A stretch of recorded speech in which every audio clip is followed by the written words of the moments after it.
ሰላም ሰላም እንዴት ናችሁ? ደህና ናችሁ? እኔ ሰላም ነኝ፣ እግዚአብሔር ይመስገን። ዛሬ የማሳያችሁ የበተር ቺክን አሰራር ነው። በተር ቺክን ለመስራት የሚያስፈልጉን ሽንኩርት፣ ቅመሞች፣ የነጭ ሽንኩርት ፓውደር። በመጀመሪያ ዝብዳችንን መጥበሻ ላይ እናደርጋለን። በዛ ላይ ሽንኩርታችንን እናደርጋለን። ትንሽ ከቁላላ ነው በኋላ በዛ ላይ ቲማቲማችንን እናደርጋለን። በዛ ላይ ቅመማችንን እናማስለዋለን። በዛ ላይ የቲማቲም የተፈጨ ቲማቲም ወይም የቲማቲም ሳልሳ፣ ከዛን ውሃ እናደርግበታለን። እናማስለዋለን።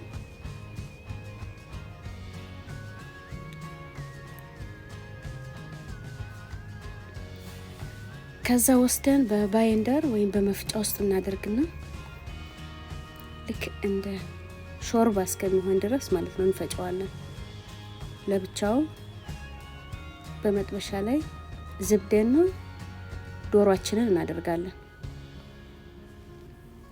በዛ ላይ ጥቁር ቅመምና የነጭ ሽንኩርት ፓውደሩን እናደርጋለን። እናማስለዋለን፣ እናቁላለዋለን። በዛ ላይ በባይንደር የፈጨነውን ማለት ነው እንቱ ላይ እናደርገዋለን። ዶሮው ላይ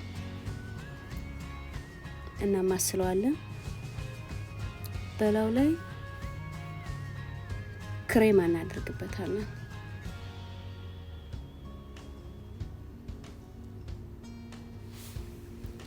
ሩዛችንን ለብቻው አዘጋጅተን ጨርሰናል። ዋው እንደምታዩት ሩዝን በቆንጆ ነው። አያችሁት?